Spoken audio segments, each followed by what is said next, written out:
It's like pieces of a puzzle forming a greater whole and richer picture of what has become the main purpose and destiny in my life.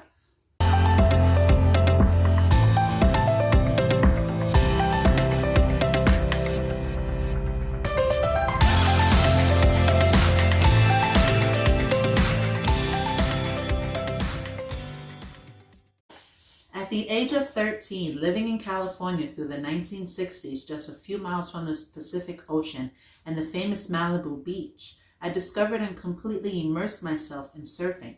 Having mastered gymnastics as a child, turning to surfing was a natural transition.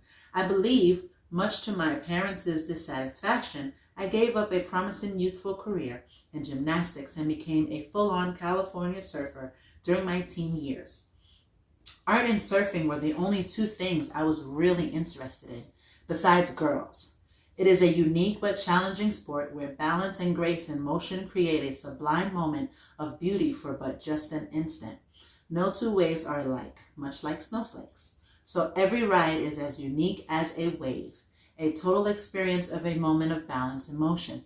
I share this because many of my gem carvings feel like an impressionist reflection of beauty in motion, similar to the crescendo of a wave as it crashes on the beach after traveling miles through the ocean.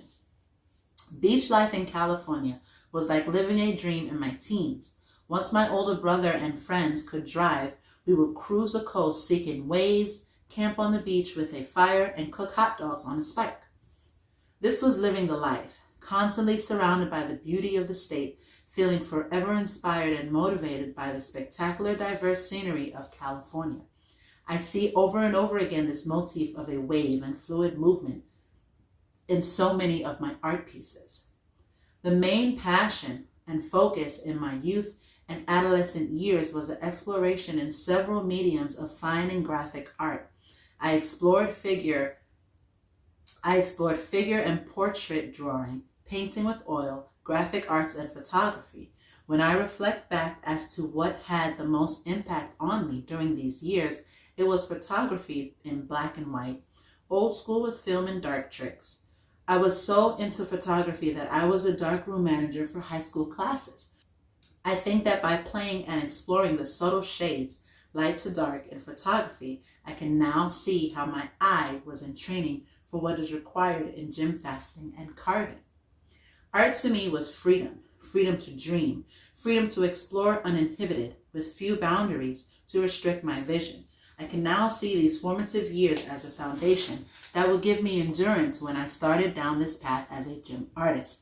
I often reflect on how extremely fortunate I was to have grown up in America, and specifically California, where one has complete freedom to explore their passion and express themselves as individuals.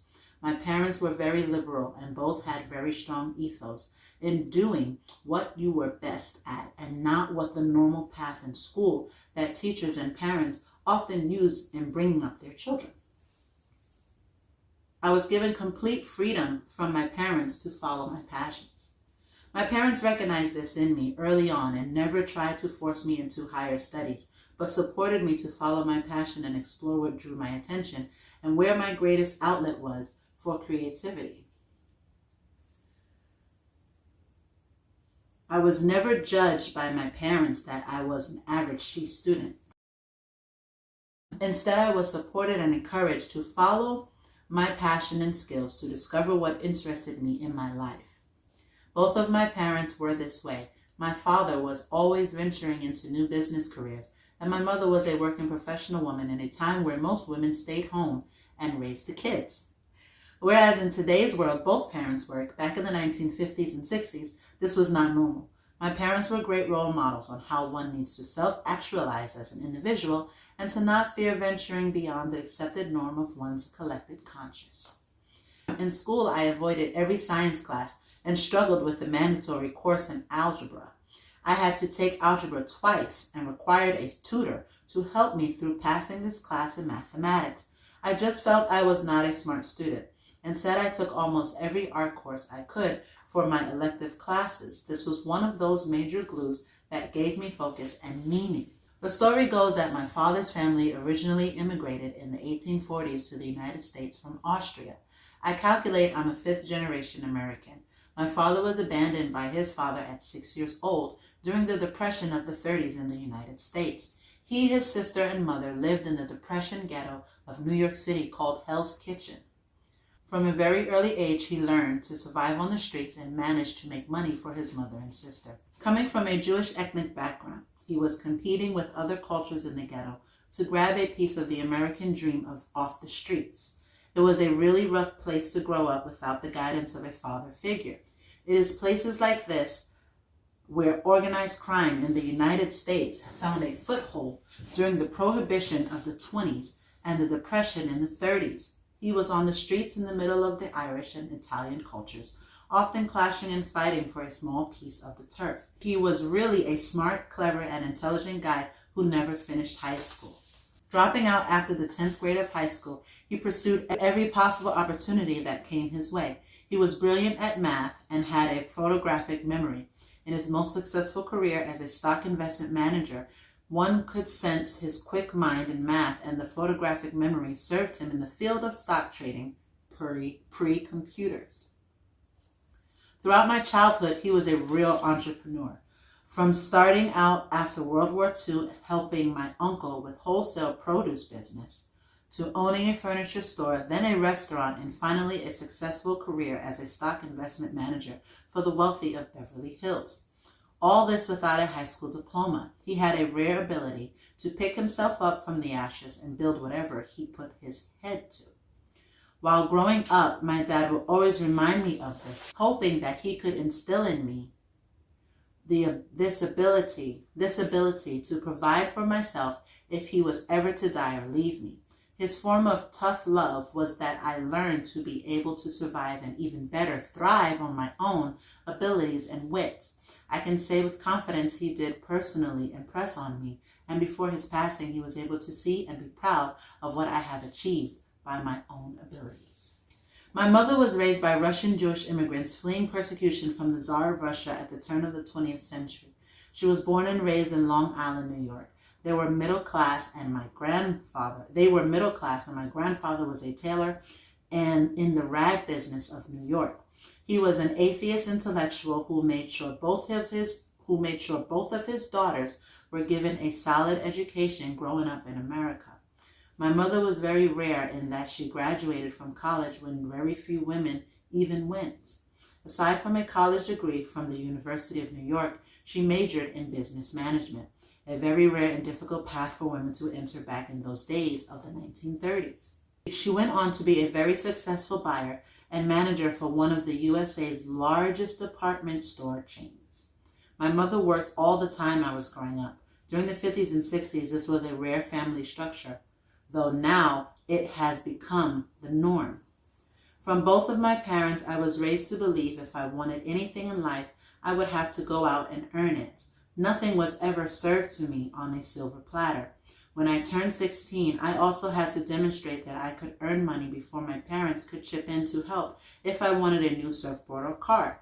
Learning to work at an early age has guided me through my many years as an artist and business person. Skills to create and achieve with my own abilities and to be self-sufficient at an early age. The strength and skill to pick myself up, dust myself off after a failure, and move forward. To this day, I am eternally grateful to both my parents for instilling in me the belief in the abilities to continue forward in life and not to fall deep into a trench of self-pity, not to get lost in failure and fall into depression. When a challenge would come my way, knock me down, appear as though there was no light at the end of the tunnel, I learned to never be defeated. I always took the challenge to turn things around and attempt to make things better. Running one's own business, and especially around a luxury item, I have encountered my fair share in the 30-plus years of being self-employed. Defeats can have a way of making one stronger and more resilient, and in my case, even more determined to succeed against all obstacles. More often than not, when a highly successful person who is willing to be humble and honest will tell you they have failed more often than they have succeeded. And the failures would often be major losses or blunders. But from their failures, they learned, adapted, and changed for the positive in their life. It was proved to be a major quality in character and personality that would lead them to their ultimate success in life. They have made some of the biggest mistakes, but it just did not stop them. My father was this way. He succeeded and failed many times while I was growing up. I can reflect on my life now, how numerous times it appeared that my business as a gym artist was about to go under. I can reflect now how I would not stay stuck for too long in depression, but eventually pick myself up, dust myself off, and reinvent my career. I learned with every failure to pick myself up and start anew. I have basically worked for myself and earned a living since I was 15 years old. I believe it was a very successful impressionist artist, Monet, who said, "I have never met a real living successful artist in his or her life without being a very successful business person as well." I could not agree more with him.